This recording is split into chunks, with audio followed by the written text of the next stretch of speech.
I have some subcutaneous cancer nodules where I had the mastectomy. So they're new and different, and I'm having a lot of trouble with them. In terms of, are they painful? Yes, they're painful. If you were to put the pain on a scale of 0 being no pain and 10 being the worst you've ever experienced, where would you kind of put it? Um, Probably 7, 7.5. 7.5. Okay. Grateful. And I know you do have hydrocodone. Have you been using that to help the pain? Has it been helping? Yes. The thing is, I do use the hydrocodone a whole. I just started actually using it this past week. I was trying to stay away from pain meds, but I couldn't sleep and that type. So I've been taking them this past week. Okay. They cause another issue. I get constipated and I can't go to the bathroom since I've been taking them. I see. Okay. Have you been taking any sort of constipation medicine over the counter, like DocuState or Senna or anything like that? I did get a stool softener.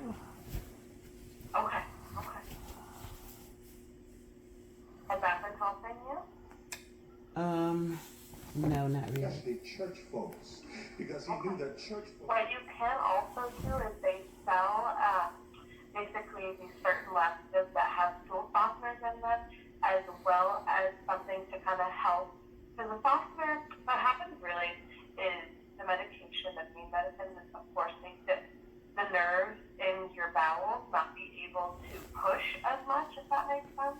Yes. So it's kind of a problem of both not being able to, you know, uh, soften, your bowels to be able to come out, but also being able to push them because the nerve endings there aren't able to push as strong, right?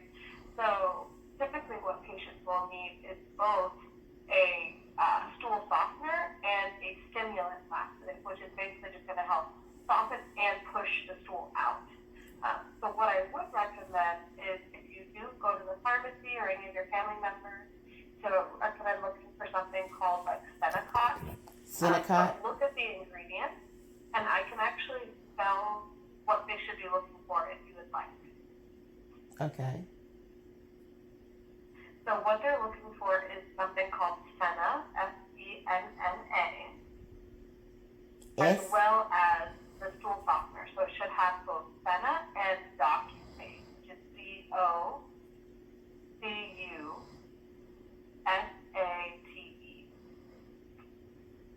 Okay. But I'm looking for Silicot.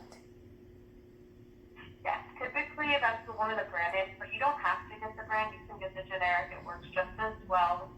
But just kind of what they're looking for should be Senna, and the ingredients should be Senna and Oxybate, both of them. As well as, of course, the pharmacist at the pharmacy can ask them to direct you as well if you want to make sure you're getting the right one.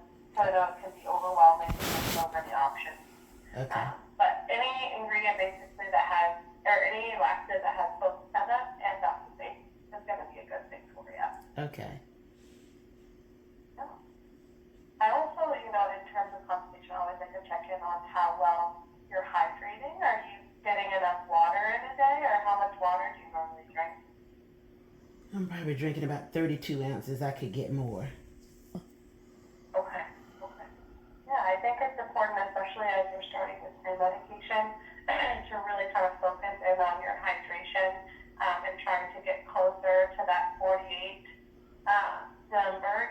Maybe trying to even like schedule water with your meals before bedtime. When you take your medication, just so that you have. Sometimes when you get yourself on a schedule, you'll be more likely to drink more water as opposed to just only waiting until you're thirsty. If that Okay. makes sense. It does. Alrighty, well, I hope the soul software recommendation helps you. Definitely let us know the next time we talk as well. How have you been doing in terms of fatigue? Have you been tired or any fatigue lately? Well, I was extremely exhausted, but I needed 2 units of blood that I got on Tuesday. Yeah, I got that Tuesday. So, that's been a little better also. Okay. Well, I'm happy to hear that. And then I will say, in terms of fatigue, also, I think things that you can do at home are really important that sometimes patients, don't have the opportunity to focus on, but also focusing on, of course, protein in your diet is really important. Things like adding like cheese and avocado and nuts and, if you are a meat eater, eating like lean proteins like chicken or baked fish or something like that can be really important. Along with if you're someone who maybe is not a fan of those options, even just adding like a protein shake, something called like Boost or Ensure or Premier. You may have used it before. Those things can be really good, especially if you, potentially have like a decreased appetite and you're not feeling hungry. It can both active your meal and give you some good nutrients and some high protein to kind of give you energy to last throughout the day. Okay. And then here. Alrighty. And what about your appetite? How has your appetite been lately? It's decreased a little, but I'm eating. How many meals a day do you have, or what type of foods do you have? I have normally 2 meals a day, Okay. and a snack. For breakfast, I've been having, as of yesterday, a protein shake and a piece of toast. Okay. And for lunch, I'll have some fruit, strawberries, blackberries, strawberries, blackberries, blueberries, grapes. I have a bowl of that for lunch, and then for Mixed dinner, nuts. Okay. and some mixed nuts. Then for dinner, I have, a piece of meat, like a vegetable, either some cabbage or pinto beans, or which pinto beans aren't a vegetable, but No worries. so something like that. Okay. Sounds like you have a good balanced diet. Ask me I'm if just there's hearing kind anything of you should about stay away what from. types of foods you eat. I think even like at lunch when you have, your fresh berries and your mixed nuts, it sounds really good. Maybe even some days like throwing those over like a protein yogurt, making yourself kind of like a parfait, if that sounds interesting to you, could be a good option as well. Okay. Um, Is there anything that I should be staying away from? With this medication, not necessarily. There's nothing that you need to stay away from. Apart from, do you use any sort of like antacids? Like, do you ever have like heartburn medication that you use?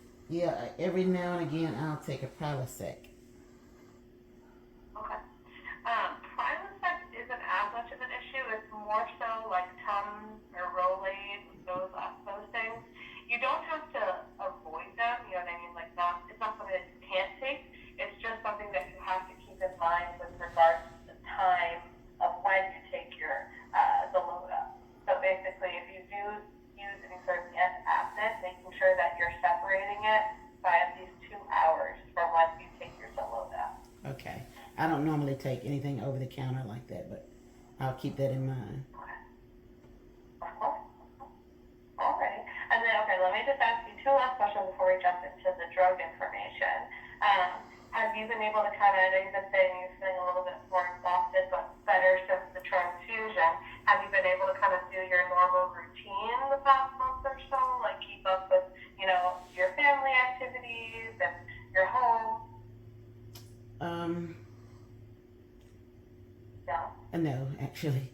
I have somebody here with me No? around the clock, Okay. and they're mostly taking care of the household activities. Gotcha. I mean, I can dress Have you myself been able, and that type thing, but okay. But not like, in terms of like going out to get groceries or something like that, you're not able to do that? no. I haven't had the energy to do that. Gotcha. Okay. Alrighty. And then I take it, no trips like the ER or the urgent care or anything like that? I haven't been to the ER since the last time I was admitted to the hospital, which was like the 7th or 8th of January. Right. Okay. Alrighty. And then let's see here. Alright, so now we'll kind of go into the medications. The medications, the new ones, the Xeloda for you. And I first, before I kind of give you the information about it, I want to kind of see where we're starting off from. So would you mind telling me kind of what the doctor told you to expect or how to take this medication? They told me that I would take 10 pills a day, 5 in the morning, 5 at night.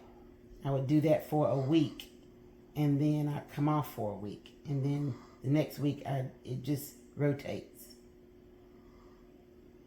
Okay. Here.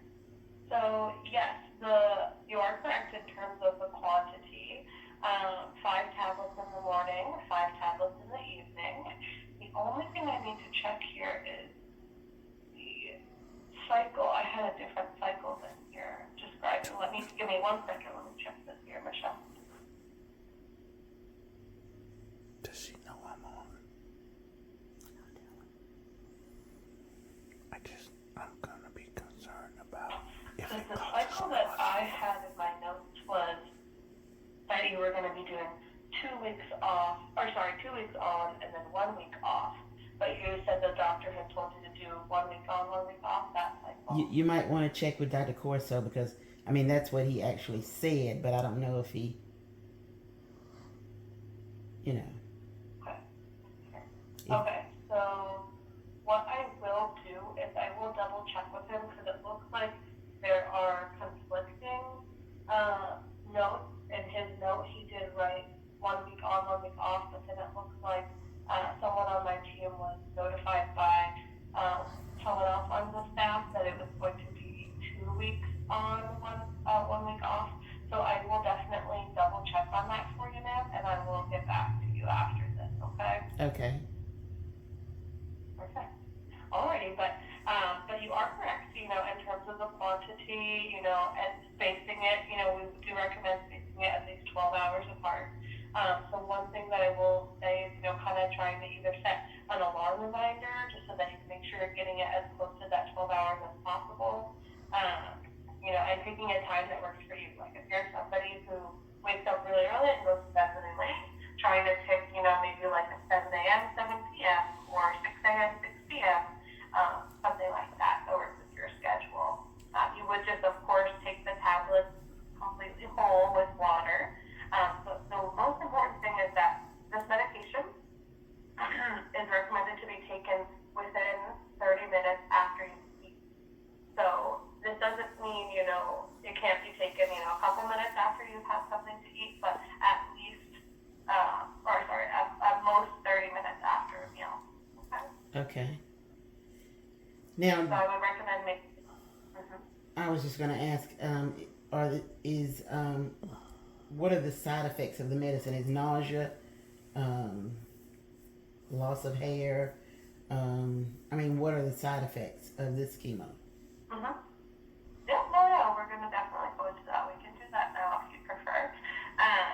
So basically the side effects for this one, one of the things is definitely diarrhea, which I know you did say that you were already experiencing constipation. So hopefully that maybe it balances you out, if that makes sense. But if you do end up experiencing any sort of diarrhea, you can of course use like Imodium over the counter, like an anti-diarrheal medication, as well as just kind of keeping like a very bland diet, of things that are not too spicy, like bread, rice,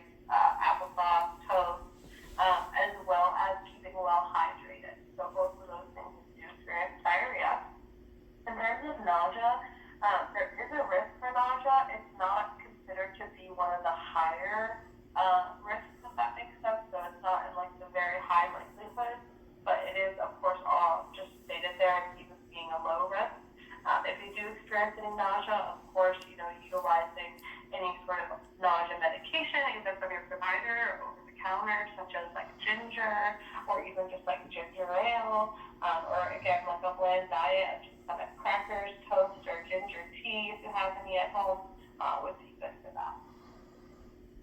The other kind of, common side effect of this one was just fatigue, which I know you did mention that you were experiencing a little bit, and I think you are doing some of the things, we would recommend already, focusing on your protein and your appetite and your hydration.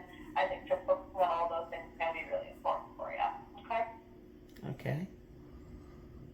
In terms of like more serious side effects, of course, contact your doctor with any sort of fever, chills, anything over like a fever of 100.4. We recommend that you do contact your provider or go to the ER. Any sort of allergy, of course, as well as one of the more serious side effects the doctor may have spoken to you about is something called hand-foot syndrome. What this basically is basically the medication can kind of build up in your tips of your fingers and the tips of your toes. And especially, if you're having, lots of time standing or walking for long periods of time, not wearing good fitting shoes. So the way that we basically kind of prevent this from happening is we recommend all patients who take this medication to moisturize their hands and their feet at least 2 to 3 times daily. There are a couple different moisturizers. You, of course, can use any one that you have at home. I particularly really like one called Utterly Smooth. If you don't have it already, I would recommend getting that if you have that opportunity. But you can use anything like Aquaphor or Eucerin or any sort of moisturizer that you may already have in your routine. But I think something that at least is helpful is if at the minimum you moisturize if you take your medication. So if you're already taking your medication 6 times a day, and I would think of it kind of as being paired with that. So I'm going to take my medication, I'm going to put some moisturizer on my hands and my feet, and then at night I'm going to take my medication and put moisturizer on my hands and my feet. You can also, of course, to kind of get it to soak up more, kind of cover your hands with any like socks or gloves or anything, so that way you're kind of optimizing the moisturizer as well. Okay.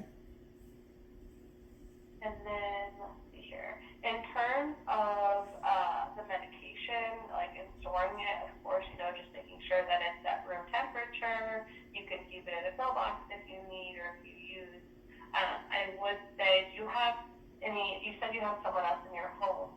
Are they going to be helping you with their medications, or is it going to be you going to be kind of handling? Someone will be helping me. Okay. I will say that if you do have a caregiver kind of helping you with the medication, to making sure that they reduce contact with actually touching the pill. So either if that be wearing a glove or kind of using the bottle and the cap to kind of jiggle it out, so just reducing exposure with them actually touching the medication as much as possible. Okay. And then here.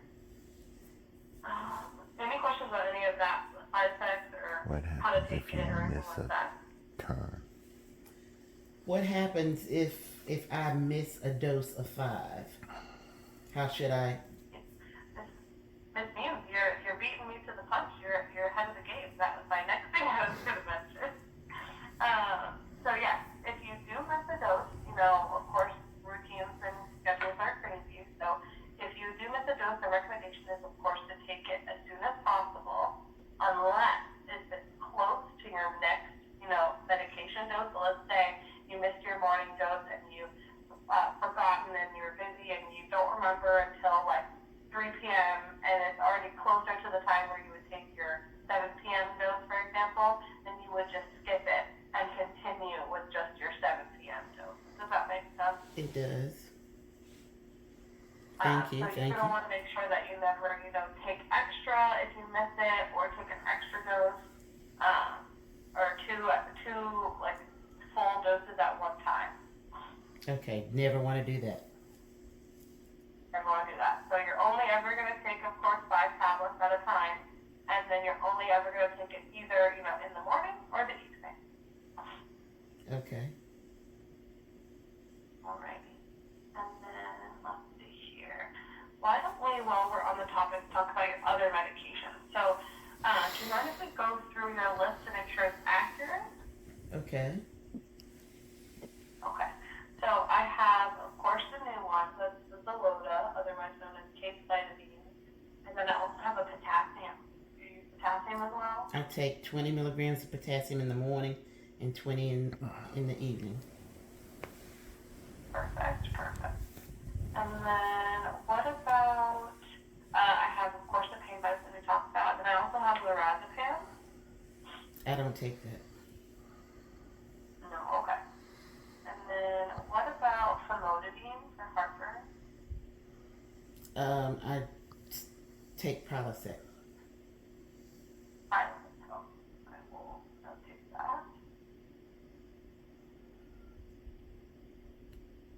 And then I also have Lomotil. Do you have Lomotil on hand, or is that the old I one? have some on hand. That was when I was having chemo and I was having trouble with my bowels. So I have some on hand, but I haven't taken any. Okay.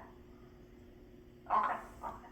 Yeah, I think I would also let your provider know at your next appointment, if you do end up having severe diarrhea, if he wants you to use that one, because typically I wouldn't recommend using it unless he knows that you have it, because that one is, of course, much stronger than like Imodium or anything over the counter. So before you pull it, I would definitely recommend reaching out to him.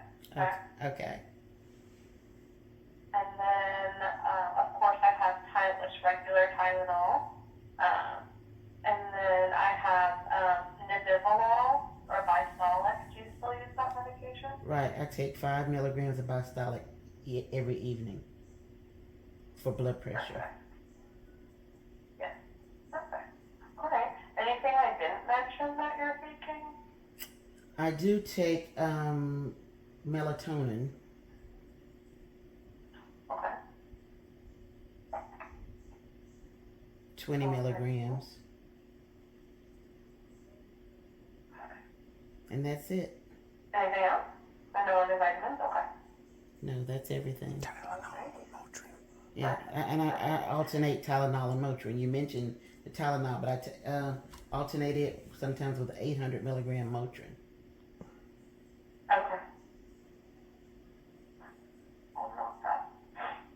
Also, Ms. Sands, I wanted to mention, I just looked up here, and I think maybe the note that we had from somebody on my team was incorrect about the 2 weeks off, 1 week on, because I do see that Dr. Corso did notate in his prescription that he wrote 1 week on, 1 week off.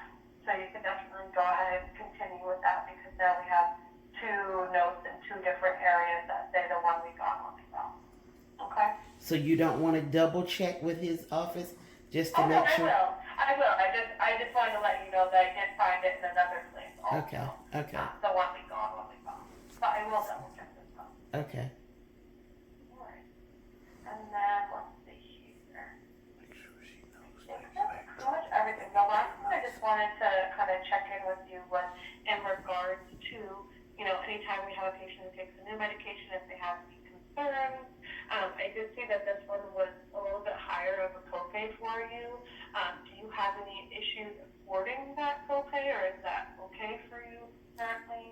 I mean, I'm not working, so it's not okay, but I'm gonna get the money to get it. Okay, because what I can do is we do have a lot of financial assistance programs that our liaisons help us, with coordinating for like copay assistance or anything like that. So if you are interested, I can definitely look into that for you. I am very interested in that. Okay, perfect. I will definitely look into that for you. Now, this will be my first time on an oral chemo. I had taken 12 treatments and then I was going to take 4 treatments of adriamycin, and it knocked me off my feet. I ended up in the hospital with low potassium, low blood, just all kinds of things. Couldn't eat. I couldn't eat for 2 weeks. So this medicine should not have those effects, right? So I want to start with saying, of course, every medication responds differently in everyone's body.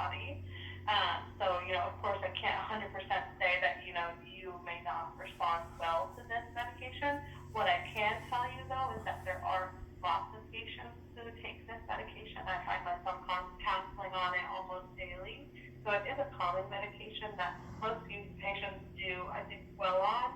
The only issue is, sometimes if patients may be a little bit more sensitive to either that, dose or the diarrhea or the skin issue. But that's also depending on like your body and the way your body metabolizes it. Because along, with our team and Dr. Corson's team, we're going to be watching you very closely to make sure that your lab works good, that you're responding well to the dose. And if you need to, of course, ever decrease the dose or you're not tolerating it at all, we will, of course, work from there on what other options we have. Okay. But I will say, in terms of, the nausea or, the decreased appetite, this one is considered, like I said, in that low risk category. So I hope that, the intention there would be that you may not experience maybe hopefully as bad as a reaction as you mentioned the first time around. But of course we won't know until you take the medication. But I think it's definitely something to be comforted or reassured that, this is a really common medication and most patients do pretty well on it. Okay. So you mentioned that your team and Dr. Corso would stay close. Of course, I see him like every 2 weeks. How will your team stay close with me on this? Mm-hmm. Yeah. So my team, we typically will check in with you before you start taking the medication. And then I'll also give you a call 1 week after you start taking the medication to check and make sure that you're doing okay. And then I'll call you basically monthly to every 2 months after that. But of course, I'm going to give you my phone number. The clinical team here, work here Monday through Friday, 8:30 to 5. So if you ever have any questions at all, that's our job. We're here for you as an extra kind of layer of support to answer any questions and check in and make sure everything's going well with your medication and being taken appropriately, you're responding well. So if you ever need anything, you can always reach out to us. But we will always follow up with you on a regular basis. Okay. Go back to I can give you that number if you're ready. Let me know. Your number? The number I would reach Yep, you? to the clinical team. Okay. Yep. Hold on 1 second. So, yeah, take your time.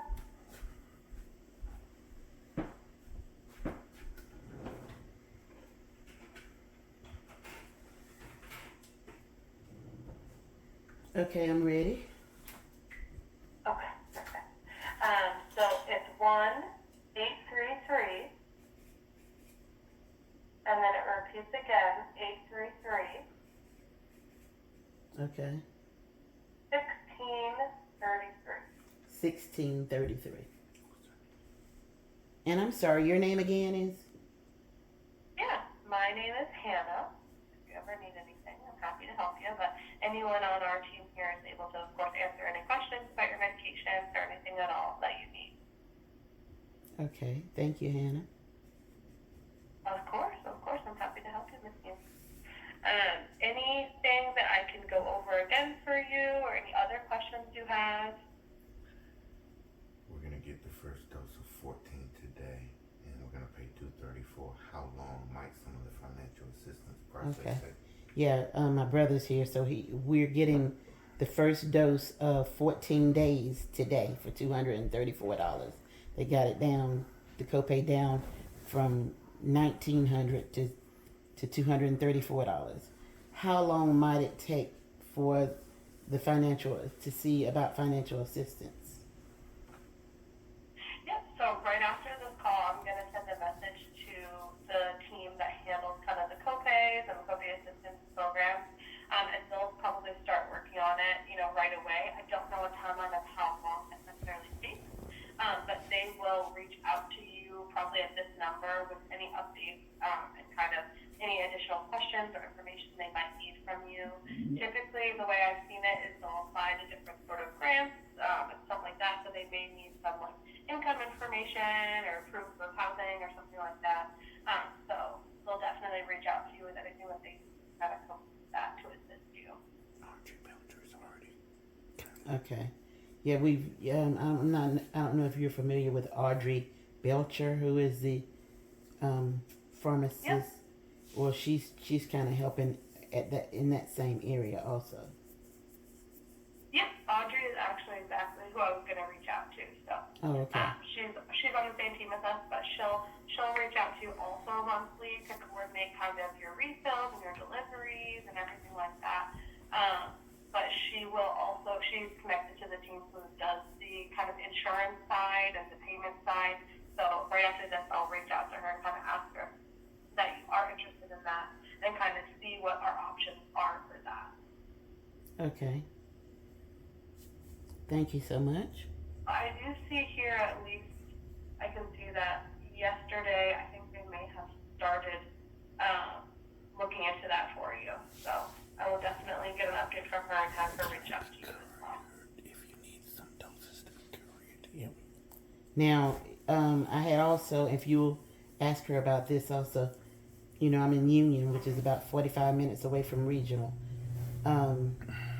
If I needed the medicine sent by the courier to Union Medical Center, I wanted to make sure that was cleared. Let's see here. I can definitely see about that. So you're talking about delivering it to your, not your home, like to a specific medical center? Yes, to the hospital, and I would pick it up from there because I don't have a mailbox at home. It's a PO. I have a PO box. I see. Okay. And as being an employee at Spartanburg Regional, that's been one of the benefits is that I was able to get my medicine sent by the courier to the hospital. So what was the name of the other hospital you said that you wanted it potentially sent to? Union Medical Center. To the pharmacy there. Okay. Okay. I will definitely ask Audrey about kind of the logistics for that and if that's possible for you. Okay. Anything else? No, that's it. Okay. Awesome. Awesome. Well, I hope you have a good first week on your medication. Of course, if you need me earlier, don't hesitate to reach out with any questions. Otherwise, I'll probably give you a call in about a week or so. Okay. Thank you so much, Hannah. Of course, Miss Candy. I look forward to talking to you soon. And like I said, I will double check on that dosing question that we wanted to clarify, and then I'll also reach out to Audrey about the question you had about the delivery and the copay. Okay. Okay. Thank you so much. Of course. Have a good one. Talk to you soon. All right. Bye-bye.